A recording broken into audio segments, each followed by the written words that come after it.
Good afternoon. A lot of excitement in the room today. I'm Bridget Anderson, the President and CEO of the Greater Vancouver Board of Trade.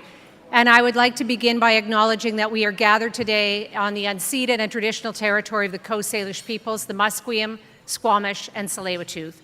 We are honored to live, work, and play on their land. And we are committed to working with our local First Nations toward a shared vision to make Vancouver stronger and a region thriving on its true history, partnerships, and business landscape. Well, you might not have heard, but on October 19th, we're going to the polls. We are midway, people are clapping.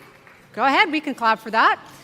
We are midway in the campaign, and in the last few weeks, we have seen significant policy changes, some pivots, and we've seen a lot of policy announcements, making this one an election to watch. Just this morning, all three leaders were taking part in a radio debate, and they are back with us now in this room today to talk about their economic visions for the province. I would like to welcome David Eby, leader of the BC NDP.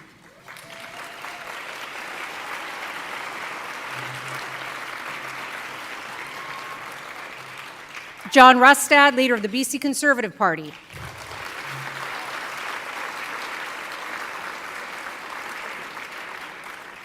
And Sonia Furstenau, leader of the BC Green Party.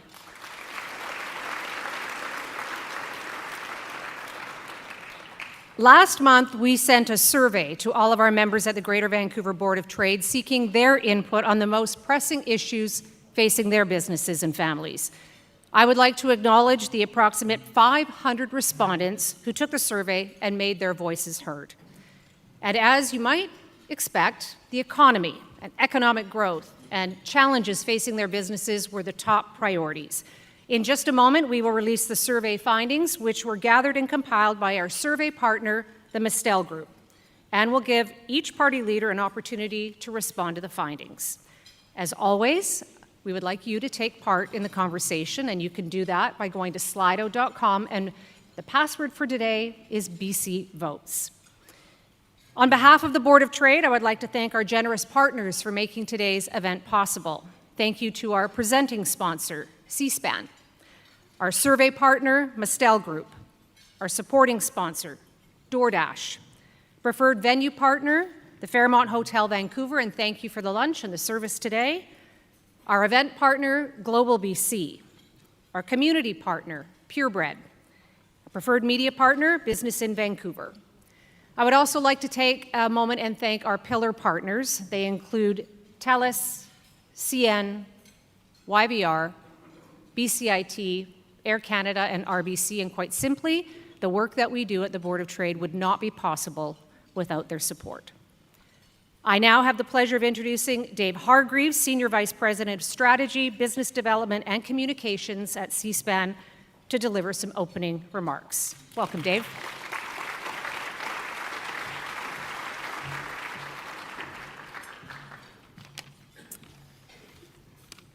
Wow, thank you everybody. Welcome everybody, and in particular, welcome to the three candidates, and a big thank you to the Greater Vancouver Board of Trade for hosting this event. Maybe another round of applause for them and their team.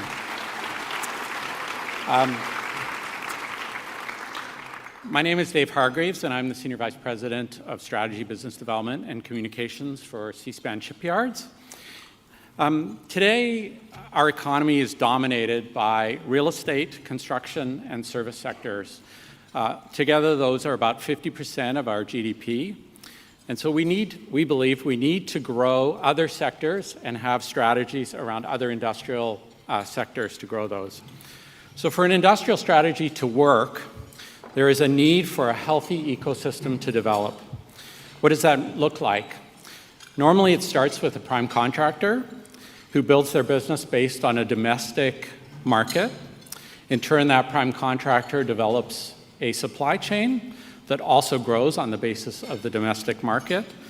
And then all of the supply chain exports to the global market. That in turn drives innovation within the ecosystem, and you end up having a very successful industry. C-SPAN Shipyards is at the core of one positive example of this type of growth and diversification. So for those of you who don't know, we are lead in the National Shipbuilding Strategy. This ecosystem, this BC shipbuilding ecosystem, has grown in the last 10 years of shipbuilding, and it now includes over 500 BC companies. Most of those are small and medium-sized enterprises, and it also supports thousands of highly skilled jobs, in particular thousands of skilled trades, and hundreds more in engineering, supply chain, project management, and other supporting functions. We won the opportunity through a competitive process, and then a subsequent private investment, totally private, of $200 million, over $200 million actually, which rebuilt the shipyard and positioned us to be a major shipyard for the federal government's national shipbuilding strategy and to build some of the largest, most complex vessels produced in Canada. Our build program includes the Navy's Joint Support Ship, which I believe there's going to be a picture of. Hopefully there's going to be a picture of. That vessel itself is 174 meters long, the longest ever built in Canada, and it is slightly longer than BC Ferry's new major vessels that are currently in the procurement phase. It's a very, very successful example of an industrial strategy, a strong partnership between C-SPAN, the federal government, and our entire industry supply chain. If you look around the world at other Canadian provinces and other countries, this approach is applied widely to lots of different sectors. And in fact, it is the basis of many of the global competitions that we see around the world. And for example, the province of Quebec, where the province provides a range of different support, both strategic and financial, for its key industries. It works closely with those industries to help them to succeed. And this is noticeably true in our sector. It's generous support for the shipbuilding sector, well beyond what the federal government does for that sector. I look forward today to hearing from the candidates on what their plans are to grow the BC industrial sector and whether industrial strategies will form part of their strategy going forward if they are elected after this. So thank you very much. Appreciate the time. I think I'm more or less on time too. So.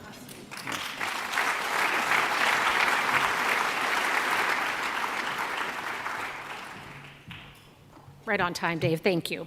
I now have the pleasure of introducing the president of the Mustel Group, Evie Mustel, to present the key findings of the 2024 Provincial Election Survey. Following the presentation, we will be joined by Richard Zussman of Global BC for a discussion on the results before we directly hear from the candidates. Evie, please come on up.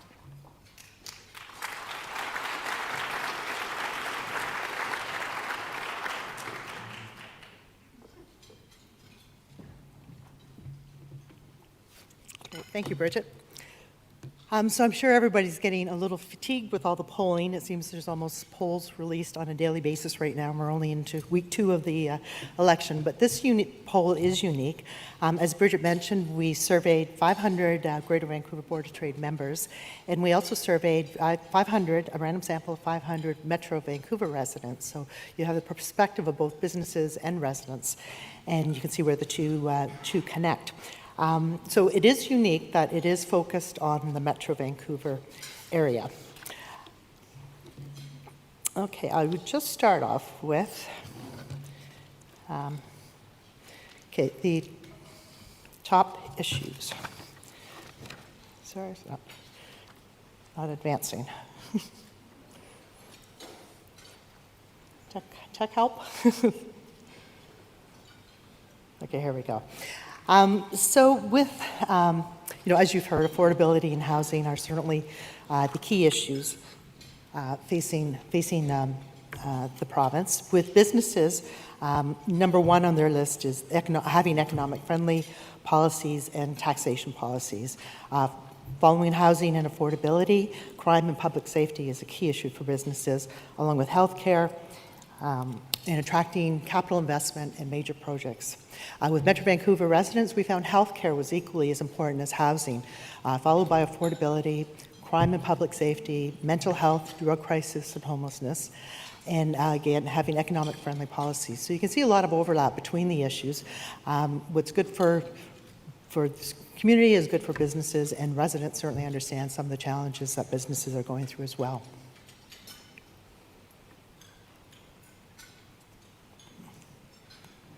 Okay. We asked in the survey for a number of different issues, whether they felt the government was doing enough on that issue or should be doing more, should be putting more focus on. And we found that both businesses and residents high levels of agreement that we need to have more action on affordability of businesses and the cost of doing business. Even residents saw that as an issue. Public safety and crime, again, high level, 77% of businesses, 68% of residents feel more action is needed, and availability and affordability of housing. Other priorities for businesses is providing an economic vision for the Greater Vancouver area, more effort, more emphasis on transportation and transit, reducing the permitting processes in municipalities, and developing an industrial and manufacturing strategy, more resource development, we'll have more on that later, training the workforce, growing the technology ecosystem in BC, and protecting and ensuring the availability of industrial lands. On the issue of affordability, you can see 92% of businesses say affordability has worsened for their business since 2020. And almost an equally high number of Metro Vancouver residents say that as well, 80%. And in terms of their going forward for businesses, only 19% are positive in their outlook for the future, whereas 41% are negative in their outlook. Metro Vancouver residents are a bit more balanced. We have 27% positive, 28% negative, and balance, the biggest groups, 45% neutral. And that may reflect sort of a little bit of stabilization in inflation and interest rates, so they're feeling a little bit more stable, but certainly for businesses, the cost of business is still a challenge for many businesses. One thing that both the businesses and residents agree on is that we need to have an economic strategy, or a stronger economic strategy for the province. 75% of businesses do not feel we have that in place right now. 50% of Metro Vancouver residents feel that way. And in terms of the deficit, I know from past polling that there certainly is a certain amount of tolerance for deficits. People don't want to take the service cuts that often will come with balancing the budget, but the deficit as it is right now is sending a worrying signal to both businesses and residents. We have, I think it says 50% of businesses is very urgent, another 29% somewhat urgent. So 78% of businesses, 73% of the general public feel it's urgent to get back to a balanced budget.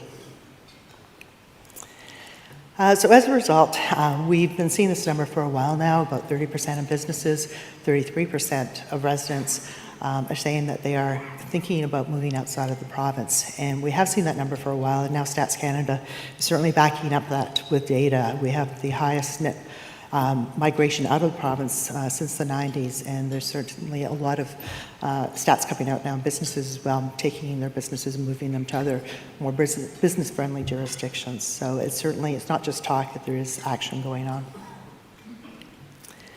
Okay, we're going to start doing a deep dive into housing and then continue on with our Q&A.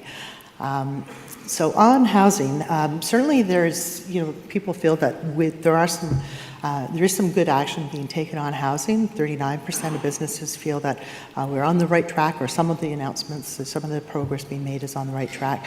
An almost equally large group feel we're not on the right track, and others are just sort of waiting to see how things go. Metro Vancouver residents, the results are very similar.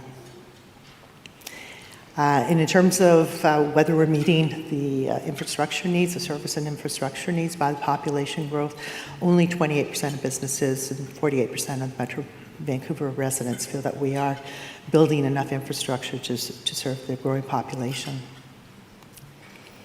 But it's clearly that the housing affordability is having a significant impact on businesses, and we're noticing that with all sizes of business, even more so actually with large businesses, I think in terms of attracting and retaining talent. 85% of businesses said that has had a significant or some impact on their business. Okay, and I think we will just continue on now with our Q&A.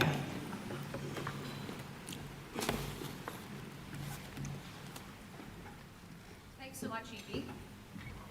As Evie sits down and settles down, we're going to call Richard up to the stage as well, where we're going to have a little Q&A about the findings, and you're invited to take part with Slido. So Richard, I'm handing it over to you now. We're in your hands. Yeah, thanks, Bridget, and hello, everyone. I get to talk about these guys every night on the news, but they're not often sitting 3 feet away from me when I talk about them, so it's a little bit of an experience to have them sitting right here. So let's dig in on one of those numbers, Evie, that you talked about. We hear this a lot from John Rustad. A third of British Columbians want to leave, 50% of young people. Here are the survey numbers a little bit lower when it comes to the business community. When you look at that question of people here in this province wanting to leave, what's the sense you get about how that has evolved over time? We've actually been seeing, this number has been about 30% for quite a few years now. And I think at the first step, people were thinking about, okay, they're just top, but probably really want to do that. In fact, that is happening now. As I mentioned, Canada is showing that we have the largest net population out of the province system. Our population will grow as a population. So that's really doing that. And it's not even our province, but we're certainly moving out of the region as well as Bridget, you and I have spent a lot of time talking about this issue over the last few years. What's the sense you get about why those in the business community are saying there's too much pressure on me here in British Columbia, I need to look somewhere else? And what do you think some of the potential solutions are from these leaders in terms of addressing that challenge of people wanting to leave? These affordability issues for businesses have been pretty long-standing. I think most people would agree that affordability issues have been felt by families and individuals, but it's certainly by businesses. And I think it's coupled with what we're seeing is some stagnating economic growth. British Columbia, a decade or so ago, maybe not even that long ago, used to lead the country in economic growth. We are now second to last. We also have weakening investment in this province, and we have private sector job growth nearly flatlining in the last 5 years. So there are considerable economic issues, which I have spoken to all of the leaders about and expressing the concerns of our members. And so when you think about those challenges, an environment needs to be created by whomever is elected so that businesses want to invest, businesses want to grow, they want to be able to, they need to be able to attract and retain people. So it is complex, but there's a number of factors and levers that are available to government to be able to create the conditions for businesses to thrive. We know elections are about making promises to people. We've seen the Green platform already. I expect we'll see the Conservative platform and the NDP platform pretty soon. But we've seen enough announcements to know there's a lot of money going out the door here. There are a lot of promises being made that will cost a lot of money. Bridget, when you look at these commitments that we've seen from the parties already, is there any concern that we are spending to a point that we can't afford? Most definitely, and I will be asking each of the leaders about this. We have a $9 billion deficit, might end up being more like $11 billion when all is said and done. And the kinds of promises that are being made in this election are considerable and significant. And recognizing that it really is a bit of a two-way race right now, and so a bit of a fight for that center, it's very competitive. But I do think that we need to stop and take a look how we're going to spend our way out of this. And I will ask the leaders about this, but we have one downgrade from S&P with significant concerns raised about what the next couple of years could look like. And then we have other possible downgrades coming. And so it is something that needs to be looked at very carefully.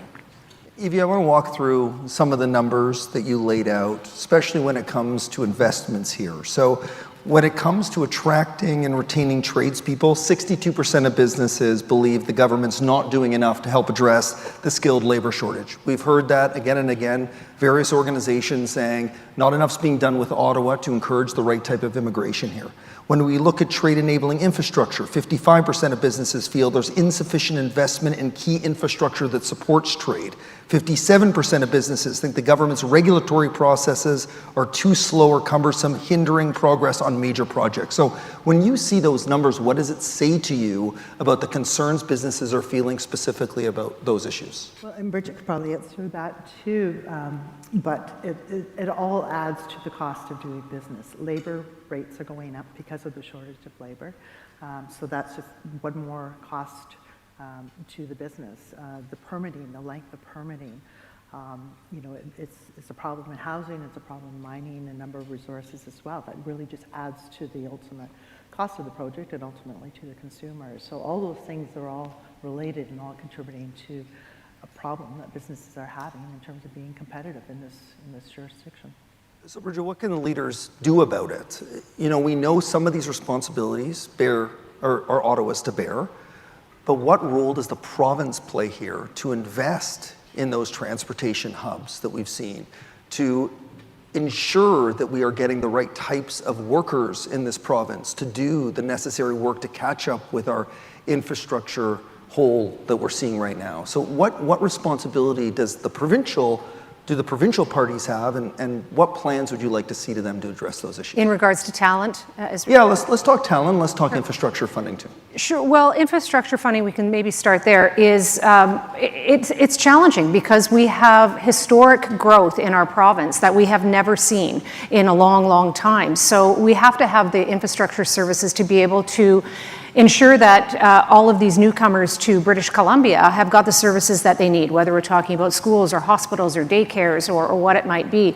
And so then it's a bit of a trade-off of where those dollars are going to come from, and that is also a partnership between different levels of government. If you're talking about talent, I mean, we did see the numbers on housing, and we have been told at the Board of Trade for some time, I'm going to say it's probably 8 to 10 years, how closely correlated housing is in being able to attract and retain talent. And 2/3 of our members were saying, even 8 years ago, that they were challenged by the cost of housing and be able to attract and retain talent. And recognizing that the NDP government has taken a lot of action on housing, a bit of a mixed I would say, perception on how those kinds of policy changes are going, and it's probably too early to say. But I do think that housing, it's one of the levers that has to be done. But again, you know, being able to create the business environment so that businesses can thrive, and that is about permitting, it's about taxation, it is about a number of different costs that businesses face. And you know, we did a report, I think it was about last year, I'm trying to remember when it was, but when we just looked at 2 years of government-imposed costs, the increases over 2 years, and it was $6 billion. And so we did see a change on the employer health tax, not as much as what we were asking for, but we did see a change.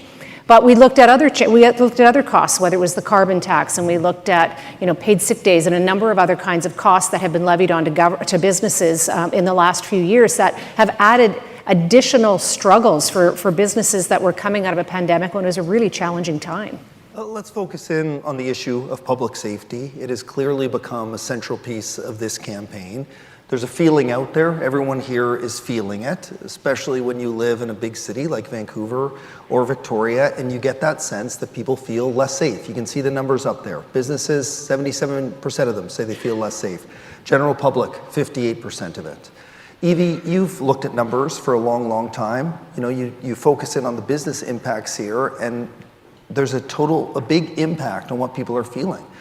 Have you ever seen public safety at a point like this where it is resonating so deeply with people that they're feeling unsafe? No, not at all. In fact, I went back and looked at the polling that we've done with Board of Trade for the provincial election, the last federal election, and safety was usually more of a regional issue in parts of Lower Mainland, but certainly not in the entire region now. But yeah, it's definitely much more prevalent as an issue. And to you, Bridget, you hear this from your members. You know, we have heard these concerns from members that they have to pay upfront costs to protect themselves, to have security guards, they have to pay money to fix broken windows.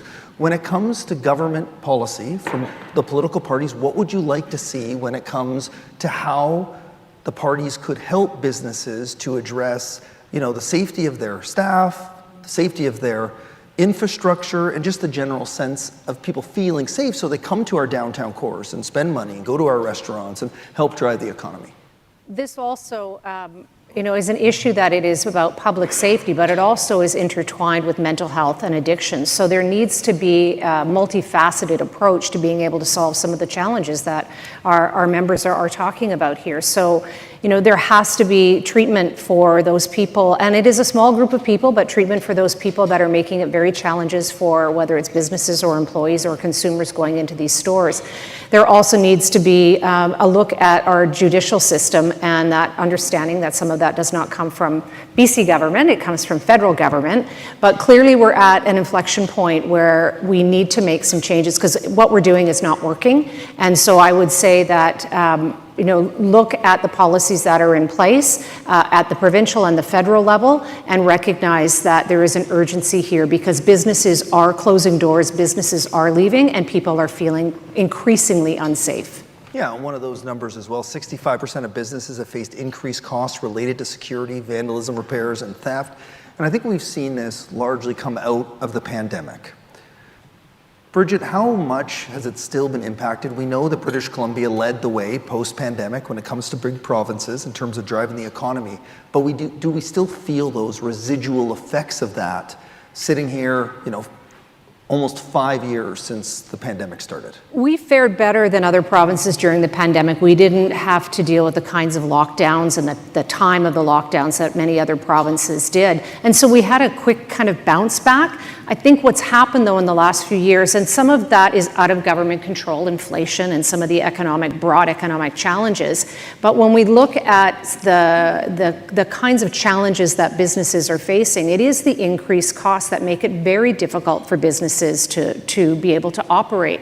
And so when we're talking about those challenges, yes, it's regulatory challenges, it's taxation, it's government-imposed costs, and I've spoken to the party leaders about this. It is the layering on of costs. It's not one particular cost. It's not just a particular tax. It is the layering on, and businesses are feeling the burden of that.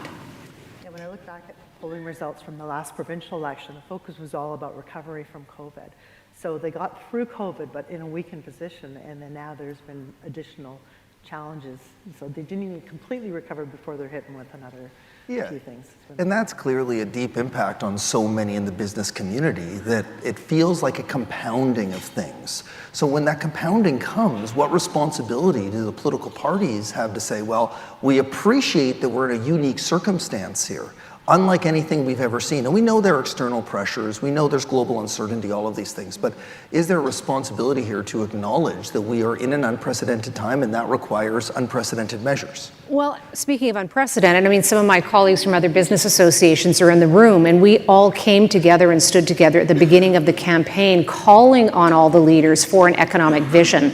And that was not a normal thing for all of us to do, but we felt compelled to be able to speak in one voice to underscore the urgency of the need for an economic strategy and vision. And so we put out questions to all the leaders on this that are going to be published very soon. But it was, I think, an important step so that the leaders understand we're speaking with one voice. It's not just the Greater Vancouver Board of Trade or just the Restaurant Association. I saw Ian over there. It's all of us saying businesses are really struggling and we need help. Let's focus on transportation and infrastructure. I live in Victoria. I don't get to come to the big city very often, but you guys may know there's some traffic here in Vancouver. You guys have experienced that before? Yeah, it's a thing. And it's something that seemingly is getting worse. You can get the sense that businesses are saying that it's 86% worse since 4 years ago. The public feels that too. When you look at that, Evie, in terms of the pressure people are feeling, I think all of us lived through a pandemic where we worked at home, you're closer to your kids, you could make meals at night, and now you go back to the workplace and you find that you have an hour, 90 minutes, 120 minutes stuck in a commute where you don't get to connect with your family, get those kids to their activities, do those things. So Edie, when you look at the numbers around the impacts of congestion, it's far greater than just the fact that people are sitting in their cars waiting to get home. Absolutely, yeah. It's very costly for both businesses and residents. And I think InterVistas just came out with a report as well, sort of saying, okay, this is the future cost if we don't get a handle of the situation, because it's not even just about building new infrastructure, but as we know now, there's the problem with just continuing with the service that we have. I find these numbers interesting because a lot of people are still working from home, so can you imagine what they would be if everybody was still having to show up at the office 5 days a week. But here's some of the things that people told us they really felt we needed more focus on in terms of the infrastructure. And that's really prioritizing new investments in transportation, infrastructure projects, supporting businesses in attracting and retaining tradespeople, because that's the problem they're having with the lack And if I might just jump transportation. in on this, on the need for infrastructure, they are job-creating projects. Yeah. And we have a number of big, major projects that are coming to completion. And so it would be part of an economic strategy to see some of those infrastructure projects included in what the future of British Columbia could look like. Yeah, so talk to me about what that looks like. What infrastructure projects are we talking about? We've heard a lot from the Mayor's Council at TransLink concerned about a long-term funding model there. So here we have some of the projects up there. When you look at this, Bridget, priorities are pretty clear when it comes to businesses. Metro Vancouver residents, it's a little bit different about where they see those priorities. So when you get the sense of these numbers, where do you think we need to see the priorities when it comes to investment? Well, I'm a bit biased. I say number 2 should be number 1, but that aside, I mean, obviously it is around the movement of people, a lot of these kinds of infrastructure projects, and it is about getting kids to school and getting people to jobs and getting to doctor's appointments and those kinds of things. But you can see where people have, where their priorities are. And I live on the North Shore. I'm telling you, I've lived there for 15 years. It has declined significantly. And so that is a pinch point that I see every day. But if we take a broader view and look sort of outside of the region, if you will, natural resource major projects are great for the economy, and we need to be also ensuring that we are supporting natural resource development, so because it is part of the economic engine of our province.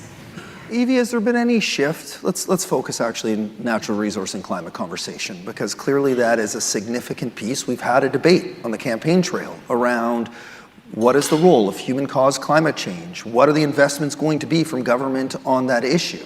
And at the same time, how we figure out a way to develop our resources in a way that is done so in respecting our goals around climate. So you look at the results here, again, there's a little bit of a disparity between what we see from businesses and Metro Vancouver residents in terms of this question of finding more ways to develop.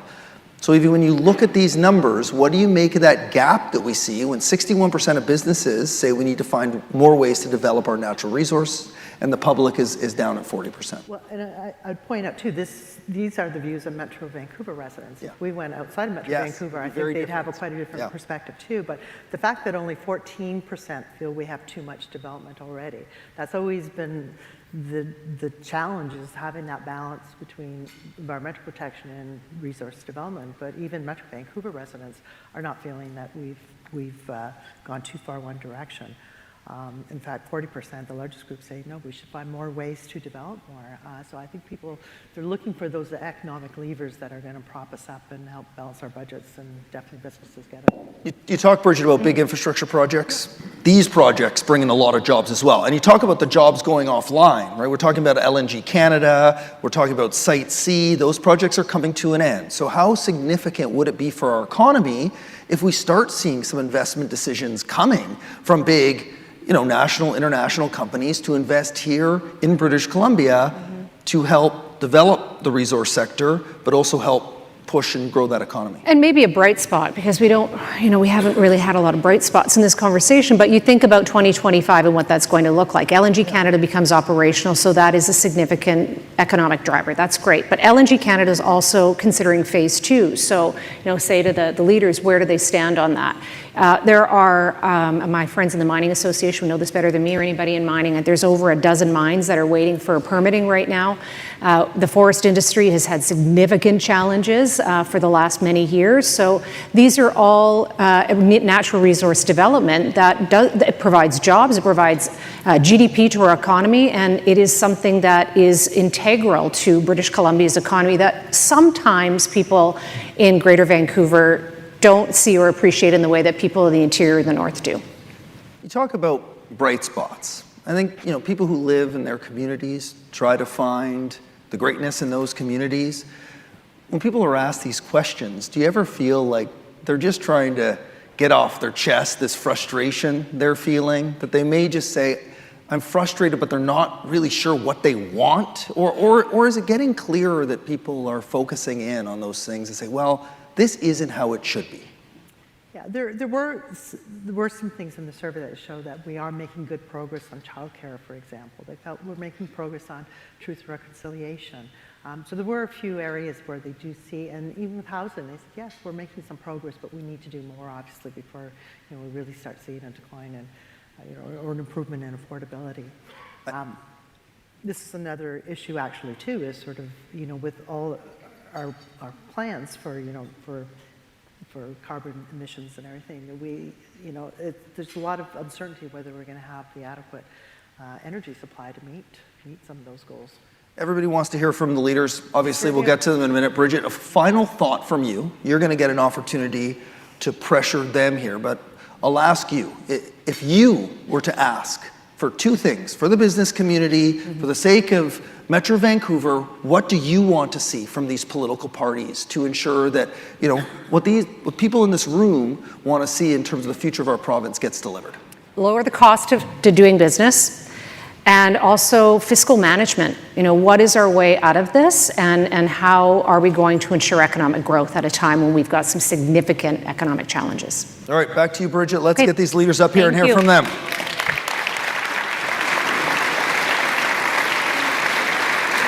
Thank you. Thank you so much for moderating, Richard. Excellent job, Evie. Thank you so much for your insights. Now, for what most people, I think, came to hear from is from the candidates themselves. And just so you're all aware, we wanted to ensure fairness, and so we chose in a random order the speaking of our candidates that's been randomly selected. And the first candidate to join us on stage will be John Rustad, leader of the BC Conservative Party. He is going to speak for about 10 minutes, and then I'm going to sit down and do a conversation with him, and that'll be the same format for each of them. So please welcome John Rustad.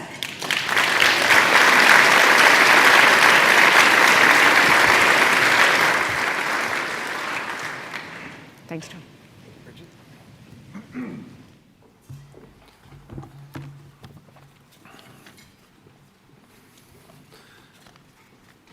Yes. Thank you, Bridget. It's great to be able to be here back at the Board of Trade. It's great to be able to have an opportunity to share with you what we are thinking about as the Conservative Party of British Columbia for everyone in this province. When I think about British Columbia, I think about a province that has all the hope and potential we could ever hope for. It has all the resources we could ever want. It has a great, well-educated population, but unfortunately it's hopelessly managed. We just can't get things actually happening in British Columbia. We talked about the mining sector, just heard about that there, and we have 17 mines that are either currently about to be permitted or ready to go in this province. Those 17 mines would represent between 20 and 30,000 jobs at an average wage and benefit of $138,000 a year, and would add close to $800 billion to British Columbia's GDP. And if all those mines, if we could get them up and running, the revenues from those mines alone would go a significant way to being able to actually reduce that massive deficit, the record deficit we have in British Columbia. And I think, when I think about the fact that 1 in 3 people are thinking about leaving this province, that 1 in 2 youth are thinking about leaving British Columbia, I do look at it and think, okay, why are people leaving? They can't see the hope for the future. They can't afford, they're struggling to afford to be able to put food on the table and to pay their rent. They can't dream of owning a home. They're seeing, all of the problems of crime and drugs in our street, the crises that we have in our health care, and so much more. It's no wonder why people are thinking, why would I stay here if I can't build a future in British Columbia? So when you talk about the business environment and the problem attracting the people that they want to be working, it's no wonder that people are struggling to be able to find those people when this is the attitude that is happening out there. We had, as was referenced, we had a record number of people leaving British Columbia last year, 72,500. Last time it was that high, I think it was 1998, it was just over 60,000. So clearly, people are voting with their feet in terms of what we need to be doing. And I get it, because after 7 years of our current government, can anybody point to anything and say it's better? Because it's not. There's problems everywhere. So as the Conservative Party, we want to be able to return hope for people in British Columbia. We want to make sure that people can fulfill that dream of what British Columbia needs to be. Forest sector, for example, we are the highest cost producers. 2/3 of the forest sector has been decimated under the current government. We need to get the feet back underneath our forest sector. When you've got a company like Canfor that used to be about 84% of its products being produced in British Columbia, now is about 12% of its products, and it's looking at exiting entirely out of British Columbia. This was its home. This is where it built its future. This is where people depended on it. Lives and communities depended on that forest sector, and it is leaving because it can't do business in British Columbia. We haven't been able to resolve the trade issues with the Americans. We haven't been able to, even get to a place where we can provide logs to mills. Up in the Peace Country, one of the mills that was shut down, it takes 3.2 years on average to get a permit. There is places in this province where, for example, BC Timber Sales is not putting out any volume in the last 3 years. You've got places that have been impacted by wildfires, whereas if it's on the Alberta side of the border, within 3 weeks, they've got permits, they're going in, they're harvesting, they're doing the site prep, they're doing the planting, they're getting stuff back and a healthy forest growing. And over here, it's taken 3 years and maybe you get 3 or 4 permits. And mills, in the meantime, are going up and down because they can't get the wood. This has to change. We've got to cut this red tape out of this. We've got to get to a place where we can actually see businesses operating in this province. So it's going to be a high priority for the Conservative Party of British Columbia to get these things going, to get our mines going, to get the feeding back underneath our forest sector.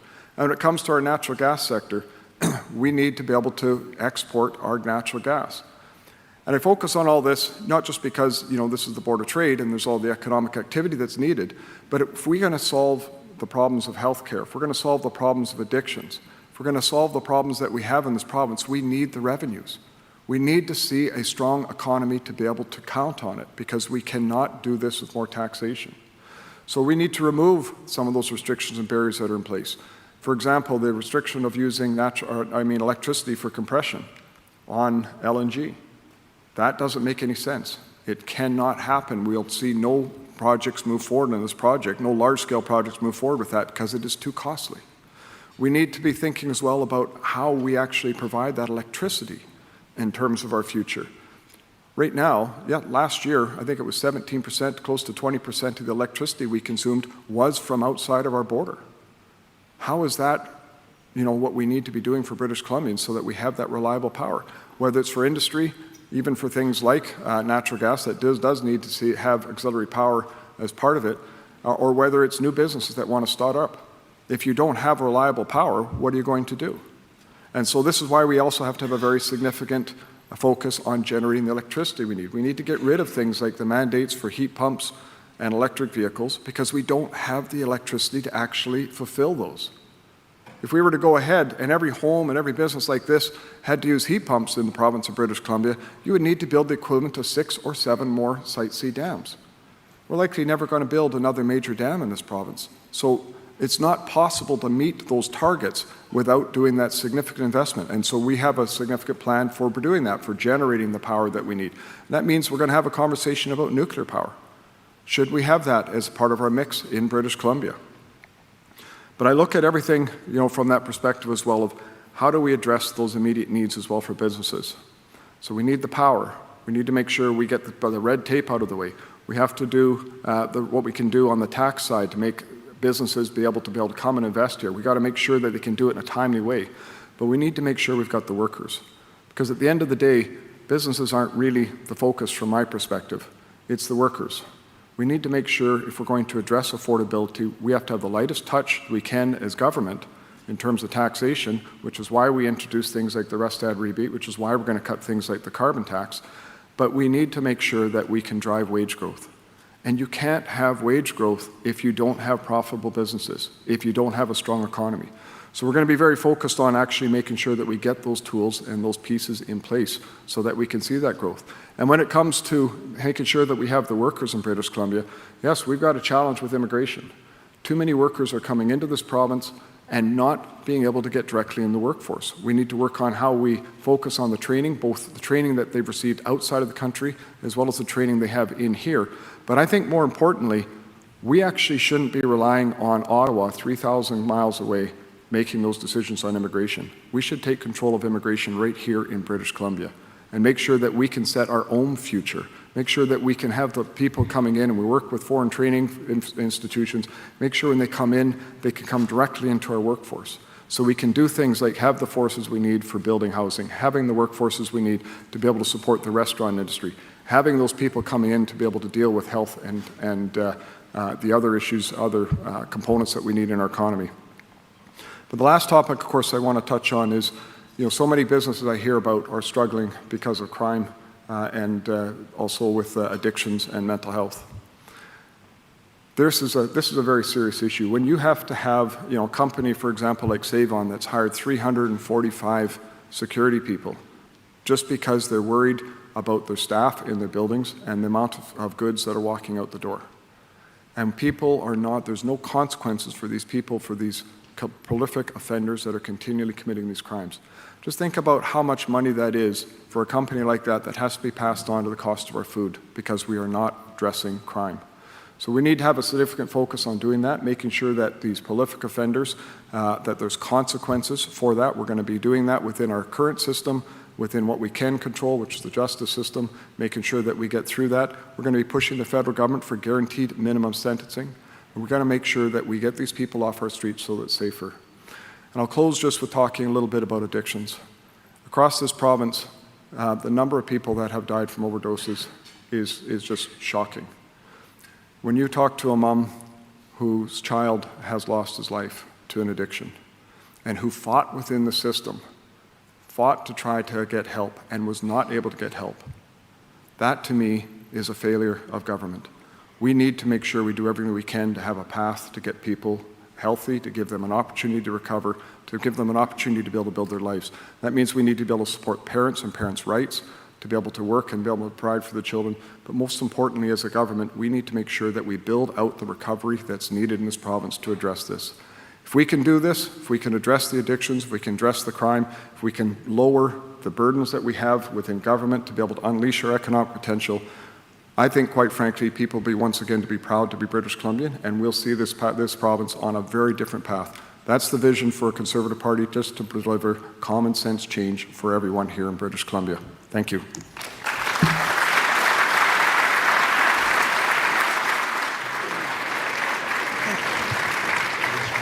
The middle chair, thanks. Thanks very much, John. I'll just remind everybody that they can join the conversation by logging onto slido.com. You started off talking about the immediate needs of business, but also the need for revenues. And so, knowing what we know about your platform right now, a couple of significant cuts and incentives, eliminating the carbon tax, which is about $3 billion in revenue, your rent and mortgage rebate, which is about $3,000 a month. So given these kinds of cuts and incentives, where do you think the impacts are going to be felt on other government services when you talk about need for healthcare and for some of the other government spends that need to be made? Sure. So obviously, there's significant impacts there. When I talk about actually getting rid of the carbon tax, it's not just the carbon tax. We're also going to get rid of the low carbon fuel emissions standard. What that means is about 35.5 cents, according to the Canadian Taxpayers Federation, in terms of savings for everyday people, as well, of course, as for the businesses. And we all saw the challenges of transportation, waiting in parking lots along Highway 1 and other places in terms of getting back and forth. That'll be a huge savings for people in terms of that fine. But how do we pay for it is the question. Mm-hmm. And the reality is, one of the reasons why we're not accelerating and doing the tax relief immediately is we have a fiscally irresponsible government. They've dug a huge hole, and I don't want to put us into a further burden. So we've got to find that right balance of providing immediate relief and relief that will increase over time as we grow the economy and reduce that deficit. Now, we also are going to need to look at some things that government is spending on. For example, Clean BC. And a lot of that sort of stuff just doesn't make sense. We're going to need to find ways to be able to look at that money and reallocate that money towards reducing the debt and or reducing our deficits, to say, and making sure that we're protecting the services. Healthcare is going to expand in terms of funding. It has to expand. We're going to continue on with doing that, but we are going to be looking for savings. And I think a government that has... What does that mean, looking for savings, though? Well, so a government that has increased its budget by 70% over 7 years, and a public service that has grown by almost 50% over that same period of time, and yet I don't think anybody can point to anything that's better. We need to be looking at just where that money is being spent. We need to be respectful of taxpayers' money and making sure that we're delivering those services as effectively as possible. Are you anticipating there will be cuts in service, though, as you are trying to tackle the deficit?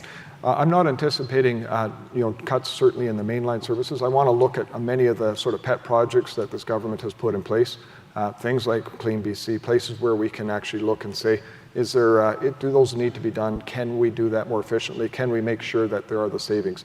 But ultimately, you can't solve a $9 billion deficit with reduction of services. That would be just devastating to services. You can't do that. You need to grow the economy, and that's why we're going to be so focused on making sure we get government out of the way and get our economy growing in BC. How long under BC Conservative government do you think it would take you to eliminate the deficit, to balance the budget again? I'm anticipating that if we can get the mines up and running, if we can move forward and see phase 2 for LNG Canada and other potential projects going, if we can get the feet back under our fourth sector, if we can make sure that the tech sector can thrive and have the people staying here in British Columbia as well as the other businesses, I actually think that we would be in a strong position by the end of a second term to actually be in a surplus. End of a second term. But it's not possible to do it in one term. And I'm not going to be, I've just got to be straight up with people. It's just not a viable option to be able to do that. We can't grow the economy fast enough. I'm going to get to a couple of questions there, but I do want to ask you about a couple of other things. So I want to ask you about Indigenous reconciliation because I would like some clarity. You supported UNDRIP in 2019. You talked about previously about repealing it, and it sounds like things are shifting again. So I'll give you the opportunity to explain your position on this. Sure. So when I was minister, I signed 435 agreements with First Nations, and I fully understand that economic reconciliation is the path to go. I remember when I was minister and the business sector would come in and talk to Christy Clark, our former premier, and they would be saying, please double John's budget, because the work with Indigenous communities is the most critical work that we need to do in this province. But we need to make sure that it's focused on getting our economy going and thriving, because the difference that you make in a First Nation community is remarkable. When you see, a First Nation get engaged in the economy, when you see the people having jobs, when you see that hope for the future, the difference that has made for those people is remarkable, and it's for the benefit of both Indigenous and non-Indigenous alike. Did you change your position on this? No, we haven't changed our position on it. Our position is really straightforward. We will continue to use UNDRIP in the way that the United Nations intended it to be. When you go back and look at the debates from the United Nations, it's meant to be a guiding principle to guide governments and how they work and respect First Nations, which is what we will do. But when we look at legislative approaches that create barriers, that create problems, that is not going to create reconciliation. That's going to create frustrations. And so we're looking at that from a perspective of if it's in the way, then we need to remove it. But we need to replace it with the right approach and the right sort of legislation in BC. But if I can take a minute, and I know we're eating up time, I'm sorry, but I want to just talk about why this makes such a difference. There was a young lady in my riding, and she was living on the street, and she had a child, and she couldn't provide for a child. Through economic opportunities, through the idea of getting some training in place, she came in, she was able to get some training, she got her first job. And she came to me, and she gave me a meat offering to say thank you, because now she could provide for her child. Now she wasn't living on the street, and she was back getting additional training, and she already had another job to go to.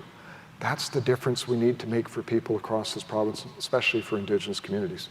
There's a question about our competitiveness in British Columbia and a specific question about reducing taxes for businesses. Can you speak to that? Yeah, there's no question when you look at the burden for businesses, the tax burden is crazy, but the tax is only one component of it. It's the fact that it's all the regulations in place, it's all the hoops you have to go through, it's all the reporting that has to be in place. It makes it almost impossible to be able to do businesses in this province. But specifically, would you reduce taxes for businesses? So we are looking at all the ways to be able to reduce the cost structure.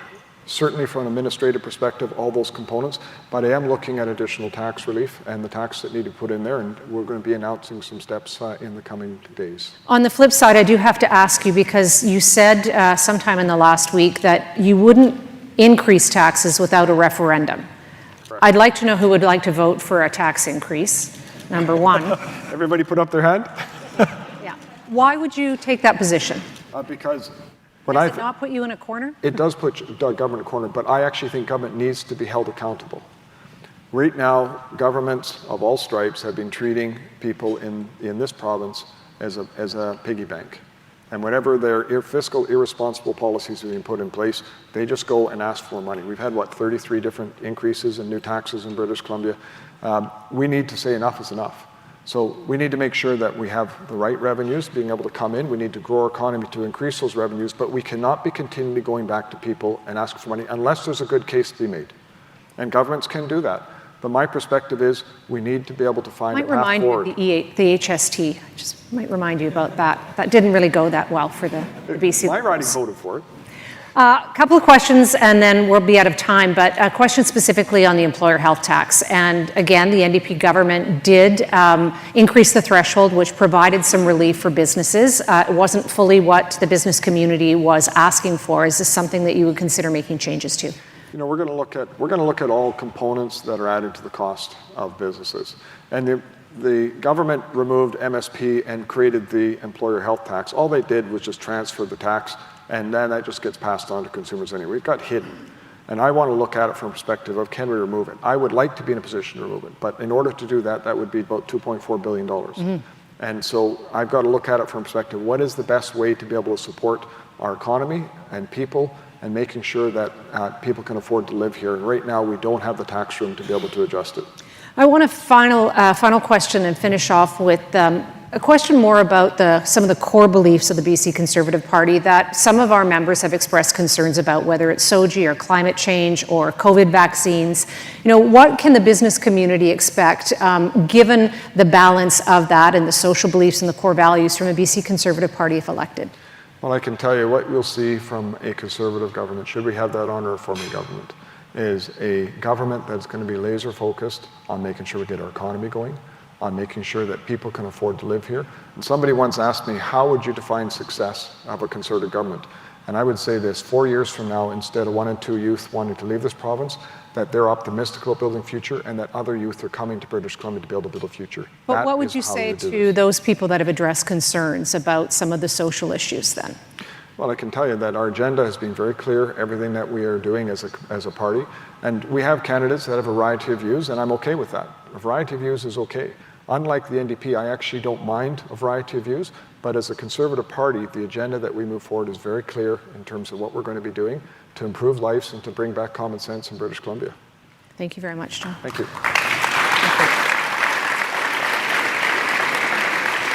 Please.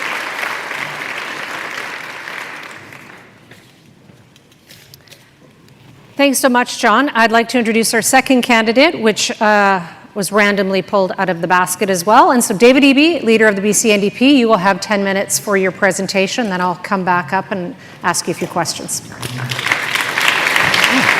I guess you can do that. It's not an explosion. Thanks so much, Bridget. It's great to be here. You know, we had a all candidates debate on the radio this morning, and to relax after that, to come to the place where all NDP candidates feel at home, the Greater Vancouver Board of Trade presentation, it's just so nice. Look, I'm really glad to be here. I know many of you in this room, business leaders, driving our economy in the province, and I know there are big challenges. There are big challenges for you. There are big challenges for British Columbians.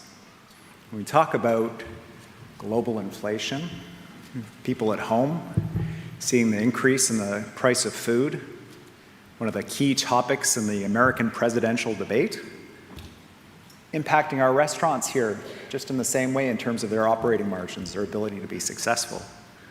Talk about interest rates, you know, families with a little bit of debt, where they're renewing a mortgage, all of a sudden they've got hundreds of dollars, in some cases maybe thousands of dollars less at the end of the month. They're making decisions about where they spend their money. For your business, if you have any kind of exposure to financing with a floating interest rate, it can be a devastating impact. I've talked to many home builders who have seen the numbers on their projects change quite radically because of these interest rates. And so it makes decision-making incredibly challenging. It has a huge impact on our province, but it's having an impact on people everywhere right now.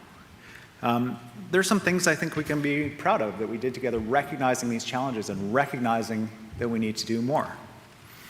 You know, in 2023, according to Stats Canada, BC led Canada in real GDP growth, 1.6% growth, more than Alberta.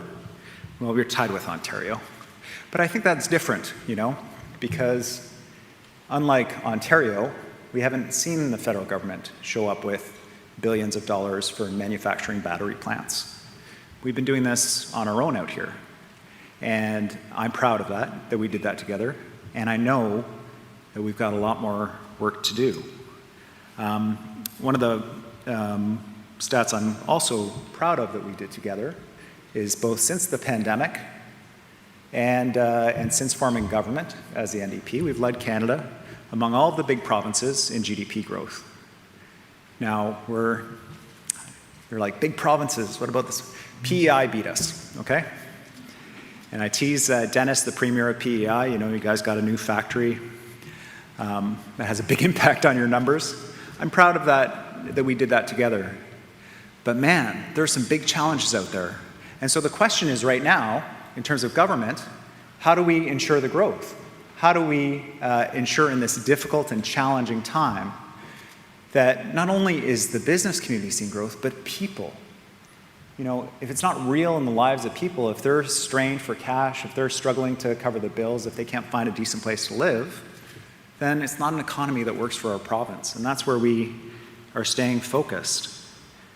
Now, you have seen our commitments and our work and our announcements, I'm sure, in relation to housing. I believe really strongly the provincial government has a role to play in delivering affordable housing for people. Getting the red tape out of the way so we can build 300,000 middle-income homes. These are homes for people who are starting businesses. These are homes for employees. This helps grow our economy. If you're a drywaller or a painter or a carpenter, these are jobs for companies big and small, transit-oriented development. Financing for people to be able to get into the first home that they own. Being able to offer a home, 5,000 homes every year, partnering with the private sector, nonprofit sector, to build homes, projects that would have been stalled otherwise, that wouldn't be built, adding to supply at the same time as we're giving people a chance to get into housing at 40% below market. These are the kind of things that we need to be doing. And it's important to note the contrast. John Rustad has been very clear. He will not make the changes that deliver those 300,000 middle-income homes. He will put more red tape in the way of getting those homes built. He does not believe that the provincial government has a role to play in delivering more affordable housing for people. I disagree very strongly about that. I made an announcement about training. This is something where John and I agree. We need to train more people. We need to give people more opportunity. We're going to double the training spaces for British Columbians. And our records are different. We use the public sector infrastructure that we're building as an opportunity to train the next generation. All those projects that you saw, public sector infrastructure up on the board, those are all projects that were initiated by our government, and we need to do more. Traffic's a serious issue. Big challenges getting around. The infrastructure of our grandparents will no longer do for British Columbia. It doesn't matter if it's a hospital or a school. Our population is growing so fast. I did hear about the people who are thinking about leaving British Columbia, and that's a huge anxiety. I want people to stay here. I want them to see a future for themselves here. But we added 300,000 people to our province in the last 2 years. We can't pretend that that didn't happen. We have to build schools. We have to hire teachers. We have to build hospitals. We have to hire healthcare workers. We have to do these things to respond, because if we don't, that's actually really bad for business. How do you attract employees to a province that's under such population growth strain and the government's not even responding, where you can't say, you're building the schools, the healthcare is going to be there for you. Government's responding to this. Now is not the time to pull back. Now is not the time to cut. People need support, and businesses need support. Let's say when we build this infrastructure, though, we're training people up. So take the Canada line when it was built by the previous administration, when they had 2 crews working side by side, and a group of international workers who were paid $4 an hour.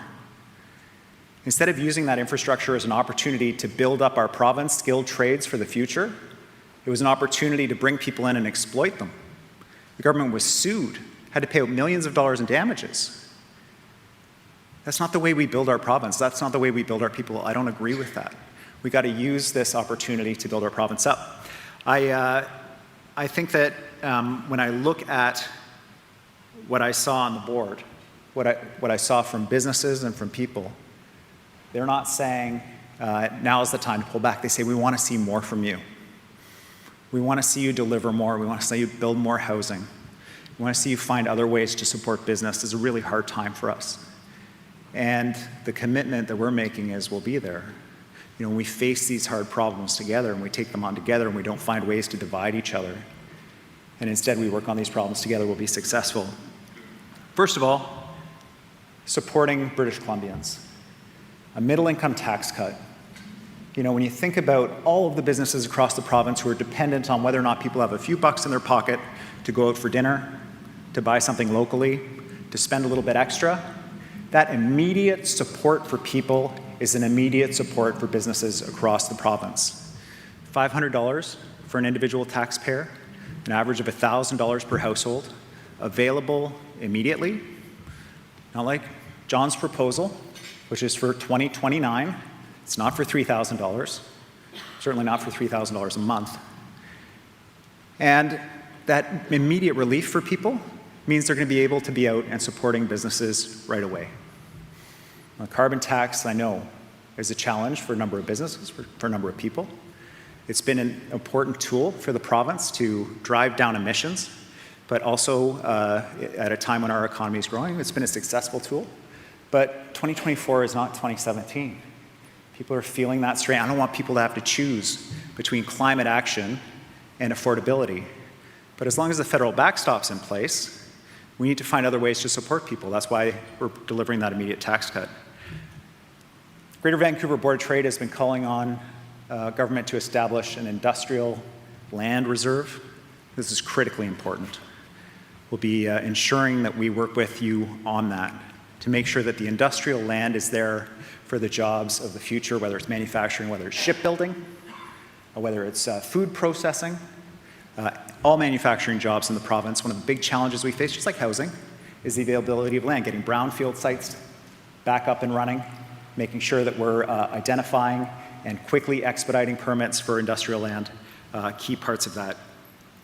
We'll do an ease of doing business review. I heard, and I have heard from business, that now is the time to take stock and make sure that cumulative impacts of regulation aren't taking too high a toll. I think about the restaurant industry again. You know, liquor licensing, having a trusted owner model. There are jurisdictions where we can look to where they've done things differently and we can reduce burdens on business, like Ontario's trusted owner model. Following those opportunities and those models we can pull from anywhere if they're providing greater success and opportunity for business. Existing industries need different supports in different ways right now. You know, for the film sector, our commitment around ensuring we're competitive around labor tax credits. For the construction industry, training supports for people. The Manufacturing Jobs Fund, we'll top that back up to make sure that businesses that are adding equipment to do additional manufacturing in our province have access to that, with an additional $50 million for the forest sector, so that we get more jobs per tree in British Columbia. Right now, BC Hydro has calls for power. They called for 3,000 megawatts of clean electricity. They got proposals for 9,000 megawatts, representing $3+ billion of investment in our province. I agree with the slide. We need a lot more clean electricity. We can sell as much as we can produce. What we don't want to do is pursue the most expensive kind of power available, nuclear power, when we have these huge dams and we can use solar and wind backed up by these giant batteries. So when the wind blows and the sun shines, we're using that energy, and when it doesn't, we use the dams. We sold $1 billion worth of electricity last year to the United States and Alberta. We sold $1 billion again the year before. And one of the major constraints around big projects coming forward in our province is, do you have enough electricity? We have the second lowest electricity rates in North America. And what that means is we have a huge competitive advantage if we can meet the needs of industry. And that's what we're doing. All of this is at risk. All of this is at risk if we abandon the core principles that made British Columbia strong. One is a belief in science. I'm going to see my friends from UBC, where the mRNA vaccine technology was developed that got the world economy back on track by addressing COVID. It doesn't give you AIDS. It doesn't. It saved lives. Climate change, how many of you here, your job is directly dependent on industry around the world recognizing that climate change is real and that carbon emissions cause it? It's not a hoax, John. It's real.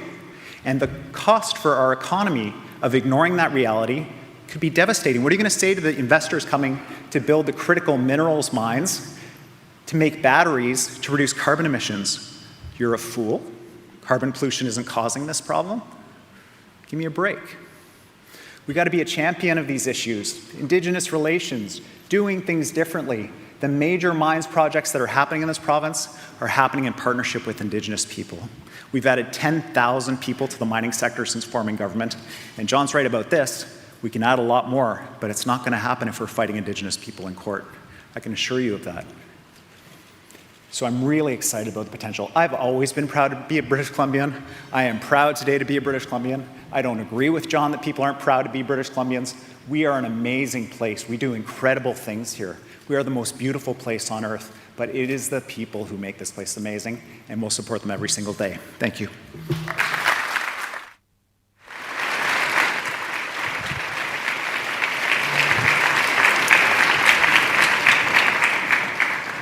Thank you very much. And people are already putting their questions into Slido. But let's start on the economy. And I would say in the time that you have been the Premier and previous John Horgan as Premier, there's been a lot of focus on affordability and some initiatives taken around improving affordability for families and for individuals, but not the kind of focus on economic growth that the business community has been calling for. So you saw the survey results, and there is a large majority of the business community calling for a bold economic vision. So how do you show the business community that British Columbia is open for business? Yeah, I think, first of all, the pressures on business in British Columbia are huge. We're a small export-dependent economy. And so when the global economy slows, when interest rates are high, it can be really devastating for many BC businesses. When resource prices fall, as they are right now, I mean, timber is down by more than 50% in just the last 2 years. And then 11% duties at the border because of the Americans. This has a devastating impact on industry. So finding those ways to support those sectors in ways that they need and understanding that each sector has its own particular needs and challenges is critical. It's about having an open door, meeting with business and identifying those issues and addressing them head on. Maybe you could clarify and explain more what the ease of doing business review is. What does that look like? Well, I think that it would be best if we co-designed it in terms of the metrics that we're going to use. The World Bank has an ease of doing business review, which is good on the international stage. I think there are some pieces that we could pull from that. But in terms of a BC-specific model, what are we looking at in terms of what businesses would expect, where their challenges are, where their delays are? So, for example, in the mining sector, one of the key things we heard from them is we want to see fixed timelines for permits. We want to know. So it's great that you've reduced permit times, and we have by about 30%, but actually we can't have it be open-ended. We need to know when are we going to get an answer, when is the determination, when are we moving on to ensure that we have predictability. And so that may be an issue that is shared by many different industries, for example, and that metric of fixed permit times could be a metric for us about the ease of doing business review. So it would be co-developed, but the commitment is to ensure that, that the barriers that are in place are unavoidable. We have to ensure that water is protected, or we have to ensure that a particular issue around community safety is protected, not that they're created inadvertently by regulation that's overly problematic. And you've heard very clearly that the cost of doing business is too high. So on that list around the ease of doing business, would that include costs, particular taxes or fees that businesses are dealing with right now? Yeah, I think there are some costs where there's an expectation that the business carries some of the weight. So when we're talking about the development sector, the growth covers some of the cost of infrastructure that's related to that growth. I think that's an expectation. But then there are costs that are unnecessary, costs of financing, for example. While there's a process going on with government that we might be able to have the process happen concurrently with the start of construction to reduce that financing obligation that a company may have. So yes, cost of doing business, absolutely. And the cost of starting a new business or these other pieces, or resolving a dispute with a commercial landlord or these other pieces, maybe there are other aspects that are priorities for the business community. For me, it's about making sure that we're listening, and then when we identify the shared problem, that we go after it and address it. You made a pretty significant announcement around the tax cut for the average family, about $1,000 or so. And so we've done some of the costing. It looks to be about $1.5 billion. How do you intend to pay for that? Yeah, it's about $1 billion. And Math was off by $500 million. yeah, no, it's a significant financial commitment. Right now, we're seeing that people are really struggling, and they need that additional support to get through. And what you'll see from us is steadily declining deficits and a return to balance. But we're not going to make people pay for that. So where will that revenue come from if it's just over $1 billion then to make up for that? Well, we'll continue to grow the economy to make sure that we're showing growth that increases overall financial support for the province, which enables us to do work like this. But also, over time, as you see revenue come on from different initiatives that we're bringing forward around economic development, we're showing both declining deficits as well as a return to balance. I do want to talk about the deficit.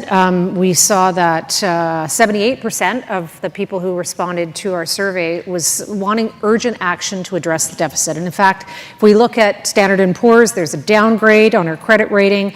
And I think this is important for people to hear. The direct quote is that BC's fiscal performance will materially deteriorate in the next 2 years, and the budget will be the weakest of our peers, both domestically and internationally. So given that, and that the deficit is at $9 billion, maybe ending at 10 or 11, and that you're now promising $1 billion in a tax cut, what is your plan to address the deficit? Well, the S&P downgraded. We should talk about this because it's important. The focus was on our capital budget. And that's the capital budget that is building schools, hospitals, transit systems, roads, trade-dependent infrastructure. That's why we've been pushing the federal government so hard to join us on Highway 1 expansion, the Trans-Canada Highway, making sure that they're paying their fair share. But we can't wait. We have to do this stuff. And so we made the decision, and it's a deliberate decision, to upgrade our infrastructure in the province to make sure that we're delivering for people. And yes, it did come at the expense of the S&P downgrade. I think it is completely wrong to compare provinces interprovincially when we're literally, as BC taxpayers, helping send $1 billion to Ontario through equalization, $13 billion to Quebec, tens of billions to the Atlantic provinces, $5 billion to Manitoba. Like, if we saw even a small share of what other provinces see in terms of federal transfers, our fiscal picture would be very different. You have been very vocal on that. Well, it can't be dismissed because we're regularly compared with other provinces. And if we saw the kind of federal commitment around manufacturing, around support for social programs that Quebec and Ontario take for granted, then it would be a very significantly different situation. But we're not going to make people pay for that. We're going to make sure that we're delivering for people and for businesses in this time when they need the support. We're at the bottom of the economic cycle right now. And so now's not the time to cut. Now's not the time to cut healthcare or capital programs that build the things that we need to be as successful as a province. And you have been very vocal in Ottawa about this, but I want to bring you back to the deficit. How long do you think it will take to balance the budget?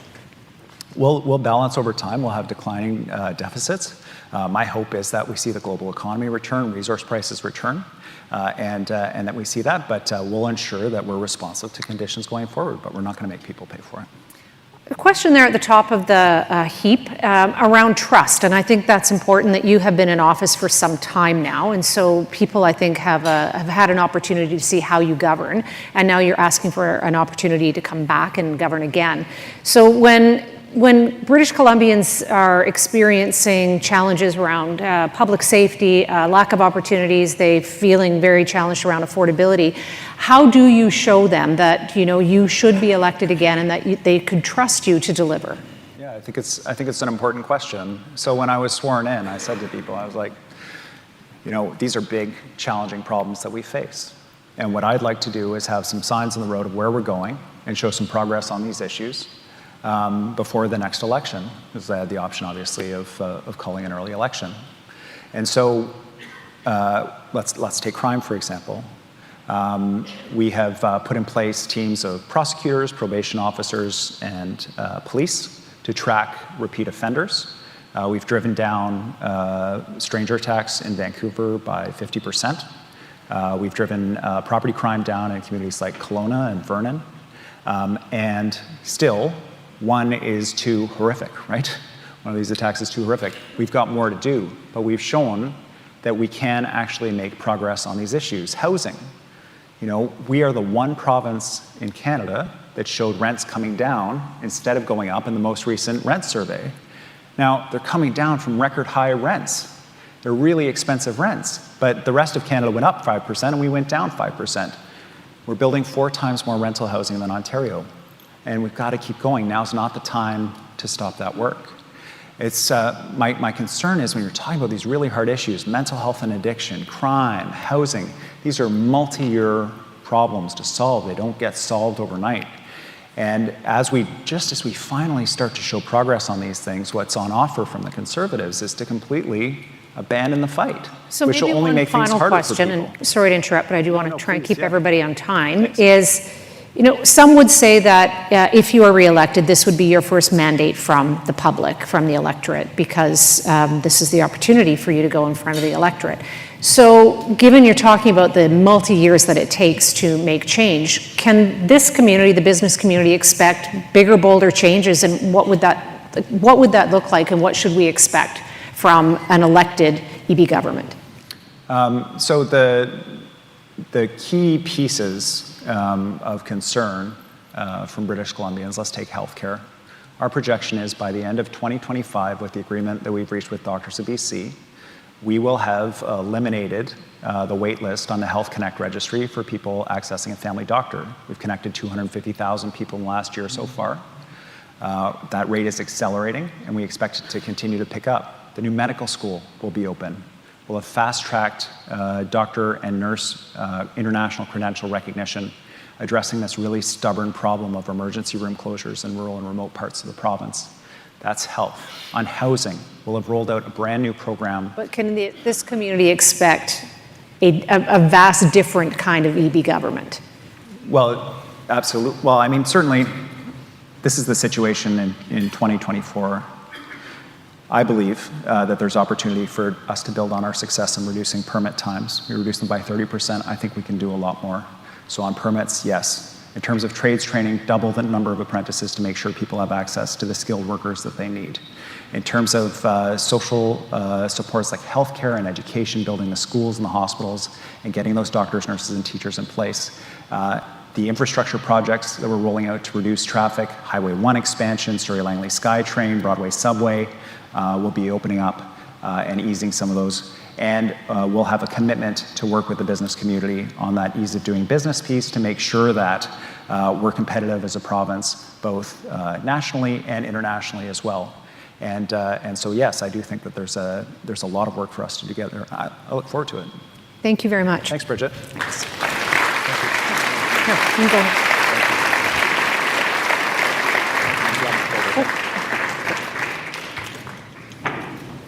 Thank you very much. And I'd like to introduce our last candidate now, Sonia Furstenau from the BC Green Party. She will speak for about 10 minutes, presentation, and then get to sit down for a conversation as well. So Sonia, come on up.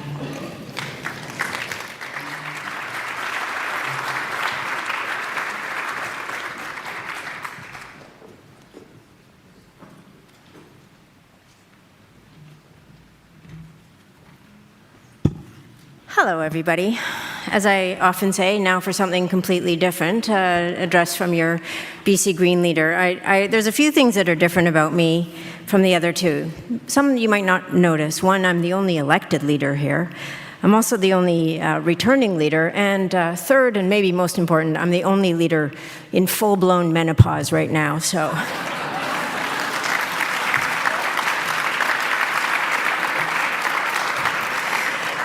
I'm delighted to be here on the territories of the Musqueam, Squamish, and Tsleil-Waututh peoples. They've been stewarding these lands for a very long time and seem to be showing an enormous amount of leadership right now.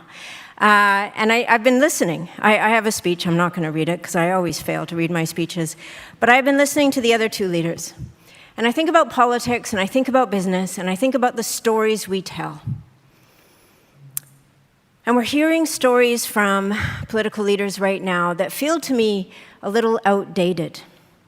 Stories about us being a small export-dependent economy. Stories about mining, forestry, gas, about exploiting our natural resources and getting them out to the rest of the world. And I think about business leaders, and I imagine all of you think about looking backwards to figure out how you're going to make your businesses work. In fact, business leaders who are successful are looking at the horizon and imagining what's possible. Looking at the horizon and not saying, let's just keep doing things the way everybody else is doing it, but let's start offering something different. Let's imagine something different. And I think in BC, we have been trapped in some pretty old stories in this province, and those stories aren't serving us very well. When I looked at the budget this year when it came out, I wanted to see how much of provincial revenue came from all these natural resources that we talk about so often. Oil and gas, mining, forestry, all in, all combined, 3.86% of revenues to government. 3.86%. The big revenues to government are coming from services, from housing, and there's some challenges there. But let's be honest about what's fueling our economy. I also think about the stories we tell about oil and gas in particular, and the LNG industry in this province. And I ask myself, why is it that this industry that we think is so important needs over $5 billion of government support just to make a business case to be operating here? Because if we put that money into industries that are actually driving our economy, 9,000 tech workers in Victoria alone, 9,000 tech workers in Victoria, that's a knowledge economy. That's a big difference between the less than 1,000 permanent employees that are going to be at LNG Canada Phase 1, which is pulling us backwards in our energy. It's pulling us backwards in the vision that we could have for this province. It's pulling us backwards to a place where we tie our energy costs to the global market, instead of ensuring that we're creating the most abundant clean energy to drive the businesses here that should be building things, that should be focused on innovation and technology, that should be centering BC, not as the country or the province that is waiting to stay in the 20th century a little bit longer, but as the province that's looking at the horizon and saying we could be the global leaders. We could rid ourselves of this dependence on a fossil fuel economy, lean into the abundant clean energy that we have available to us here, and be like California and Texas, where there's negative billing on energy bills because they have so much abundant solar energy right now. We're falling behind because we're telling the wrong stories. We're falling behind because our politicians, well, are staying in a century that we need to let go of now. They're staying in a century where we can somehow square the circle of building more fossil fuel infrastructure and at the same time claiming that we're climate leaders. Building more fossil fuel infrastructure when the International Energy Agency over and over and over again is telling us the demand for gas is going to peak by the end of this decade. And by the way, we can't compete with Qatar, which can produce LNG for 6 cents per million British thermal units compared to our $6 to $10. That's why we have to prop it up with government money. These stories don't make any sense to me anymore. And so the story that we have is a story of government doing its job and measuring that job properly. The job of government is to ensure that there is thriving, healthy people that can participate in the economy, highly skilled, highly trained people who can afford to go to university and afford to go to those trades training programs, who can afford to live here. That's the job of government, to make sure that people have access to healthcare, and that healthcare doesn't become the next financialized industry the way housing has become, that leaves too many people behind, because it's far more cost-effective to keep healthcare public and to ensure that it is seen as a human right, just like housing is a human right. It's far more cost-effective to approach that way as government. I've been hearing so much in the last days and weeks about crime and public safety, and I have not yet once heard the word inequality. I studied history. One of the things that is the most damaging to the fabric of society is growing inequality. I just looked it up. The average income in BC right now is $53,000. The median income is $44,000. Half of people in BC earn less than $44,000. I want you to contemplate what it would be like to live on less than $44,000 right now. And I want you to ask yourselves, what impact is that inequality having on your success, on your businesses, on there being people that can afford to spend money, that can afford to take risks, that can afford to invest in more education so you get those highly skilled and highly trained people? If you're making less than $44,000 right now, you're barely holding on. And that's half our province. We have an inequality problem in this province, and it's emerging in our communities, in our downtowns, in our growing homelessness crisis. And it's far more expensive to let that crisis go unabated. It's very interesting to me, I'm not hearing from the other leaders, an urgent drive to solve homelessness, because we know where the jurisdictions that do solve homelessness spend a lot less money than the cost it is to just leave people unhoused. Poverty is a huge draw on our economy, on our society, on our social fabric. We lose our compassion, we start dehumanizing people, and we have to admit, we have to recognize that the role of government is to ensure that these kinds of conditions are not happening in our province. We have the resources, we have the wealth, we have the capacity. We are lacking the political urgency and the political will to say, if we're spending $89 billion a year, we're going to solve all the problems. We're almost on par. I'm going very fast right now because I don't know how much time I have left. But I'm wearing my secondhand Danish suit, which I really love. The reason I'm talking about Denmark, we are almost on par per capita with what Denmark as a country spends in its budget. Now let's think about what Denmark has. All the nice things, including great suits, secondhand by the way. You get paid to go to university in Denmark. You can be assured of childcare. You can be assured of healthcare. You get fantastic parental leave. So if we're spending almost as much as Denmark, I want all the nice things. It makes no sense to me how we're spending this much and not solving problems. And so what we need are people in government that aren't looking at the past, that aren't staring at the 20th century and saying, how do we get back there?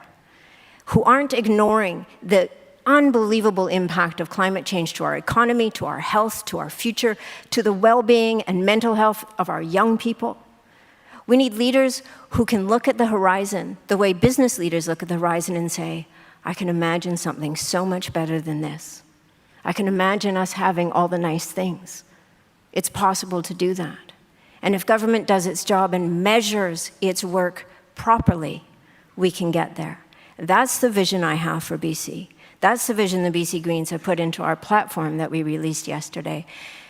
And that's the vision that I think could move us to a very different place in this problem, where we aren't falling behind.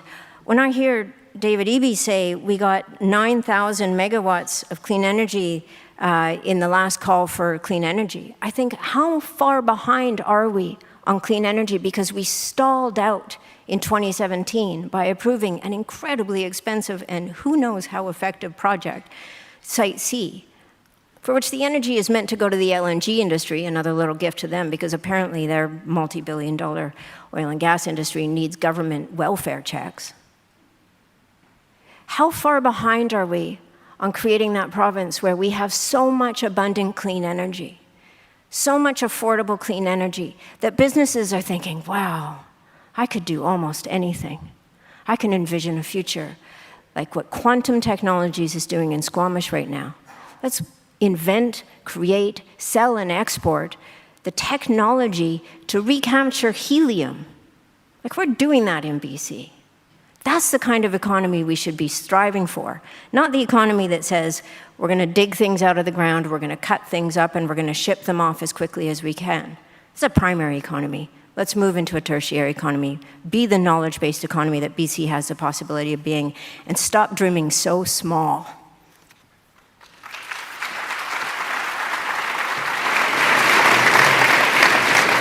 Bit feisty. Thank you, Sonia. People are already getting their questions into Slido. Let's start with some of the survey results. Large majority of our members calling for a bold economic vision. You released your platform yesterday. Some of the pieces in it, an increase in the carbon tax, a new 2% tax on homes over $3 million. There's a bunch of other pieces in there. From 0.2 to 0.4%. Sorry, thank you. But all of this... I just really want to clarify, it's not a doubling of property taxes, which may have been put out accidentally in some headlines. It's a 0.2% increase on the school tax of houses over $3 million. That's what we've put in our platform. But the point I would like to make is that your platform is funded by $9 billion of increases in corporate, personal, income, property, and carbon taxes, when we already have a $9 billion deficit. So how, if you were to form government, would you pay for for these kinds of, like, how would you actually kind of rectify this revenue? Yeah, well, one of the problems that we have to solve is that we are not effectively, as governments around the world, we're not effectively taxing wealth. How do I know that? The billionaires now have a combination of over $14 trillion in wealth. They have so much wealth, they're shooting themselves up in the sky, they're sending themselves to the bottom of the ocean in submarines. They don't know what to do with it all. So governments can help with that. Governments can say, hey, if you're making that much profit, and it's harming people in our communities because they are facing these affordability costs. Let's connect the dots here. And governments can help out by saying we're gonna just take a little bit of that profit back, or if you have enough wealth that you have a $3 or $7 or $14 million house, we're gonna just say, okay, a little bit of that can come back. And we start to invest that money much more wisely than we have into shaping the future that we want. And how do we do it more wisely? We measure the outcomes in terms of well-being. This is not made up. This is happening in Scotland, in Iceland, in Germany, in New Zealand. There are countries around the world that are recognizing that after 40 years of governments saying, hey, let's unleash the free market or unleash the private sector, as I hear from John, they're realizing, when we look at financialized housing, when we look at the costs of allowing unfettered profits, and the impact that's having on our social fabric, the impact that's having on growing inequality, it's the job of governments to put a ceiling and a floor. Recognizing what you're saying about the wealthy, I mean, our survey results, though, showed 81% said government is not doing enough to address affordability. So that is being felt widespread. Yeah. And some of what you're talking about, the increases in your platform, would impact that group of people. Yeah, like I said, if we're looking at the median income, $44,000, I think we have to spend some time and attention on the half of British Columbians who are existing on less than $45,000 a year. And we have to make sure that that growth in poverty and the depth of poverty that we're seeing, that undermines the fabric of our society. And so there is a necessity in a time like this, after we've seen this absolute growth in inequality, especially in the last 4 years. Like I looked at the billionaires' combined assets a couple months ago, and it was at $12.4 trillion. 12.4 trillion, 12.4 thousand billion dollars. And now it's at 14.2, 2 months later. The problem is once the wealth starts to accumulate to that extent in fewer and fewer hands, it becomes like a giant magnet. And government's job is to make sure that there are some of those filings that all don't go up to the very top. And it's to recognize, if we want an economy that's functioning and working, the more people that can participate in the economy, the better. Speaking of a functioning economy, many would say in the business community that a big important part of that is around natural resources. And your platform said, and the production, distribution, and export of natural gas. 52% in our survey would like to see more natural resource development. How do you address those 52%? I think if we're, I was thinking about the 17 mines. Okay, if we're gonna bring 17 mines within a regulatory framework that protects the environment. We've had the largest mining disaster in Canada. So we have some holes in how we have done. There was a Auditor General report in 2015 about the failures of oversight and compliance in the mining sector. So let's make sure that when we are doing resource extraction, that we are ensuring that the well-being of people, communities, and the environment are part of that. But can't we imagine that those minerals aren't just going to some other country where they're building this technology, where they're using our raw resources to create the secondary manufacturing and the innovation of the economy that we want? Shouldn't we be excited about thinking, well, if we're extracting these minerals and these resources here, why aren't we adding the jobs and the value and the benefits to our GDP and our businesses by being not just a primary economy, but a secondary economy, a tertiary economy? And I think, when I hear this idea that we're just going to keep sending out our raw resources, that hasn't been great. The vice president of West Fraser Timber, just a month ago, was at a conference on forestry, and he said basically there's nothing left to log in BC.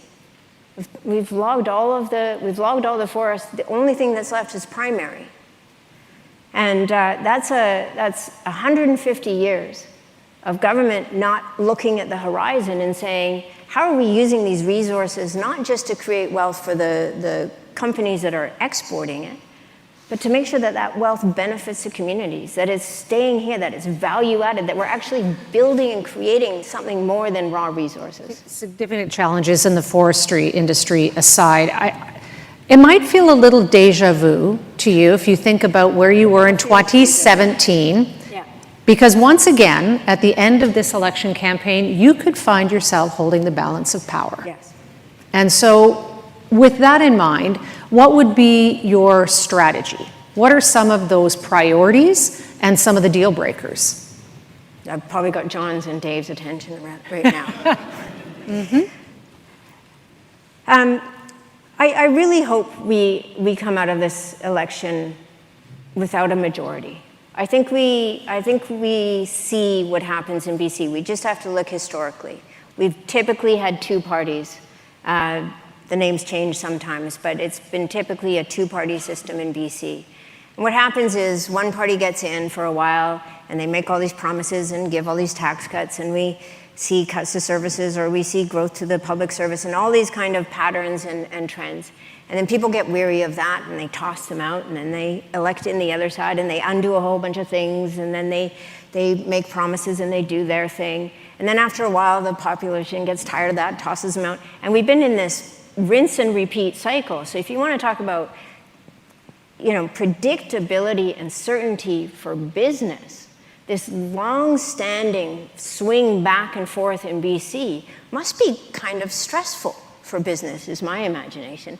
If we had longer-term thinking that can come from really evidence-based policy, focusing on outcomes, focusing on creating that certainty and predictability for business. Do you have priorities, though, or deal breakers that you're already thinking about? The priority, and I said this yesterday, the priority really is about that overall framework of how government works and ensuring that we are measuring the outcomes. I've been saying this I went back and read some of my speeches earlier today.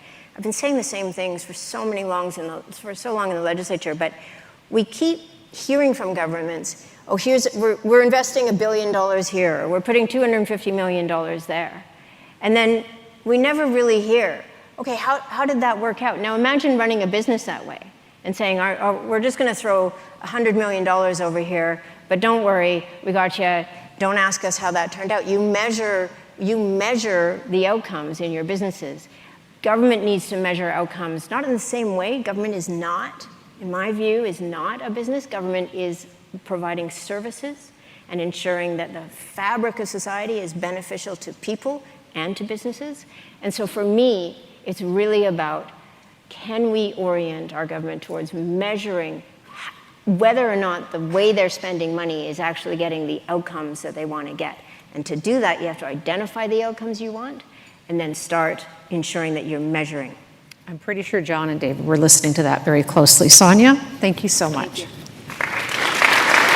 Please.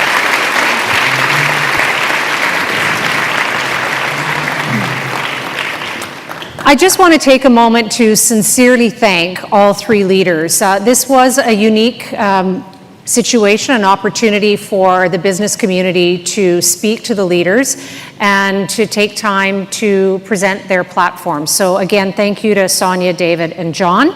And as we, thank you.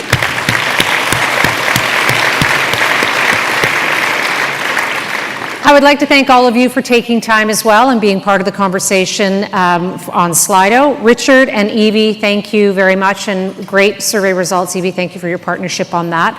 Thanks to the Fairmont Hotel Vancouver and all our sponsors for making today's event possible. Have a great afternoon, everybody. Thank you.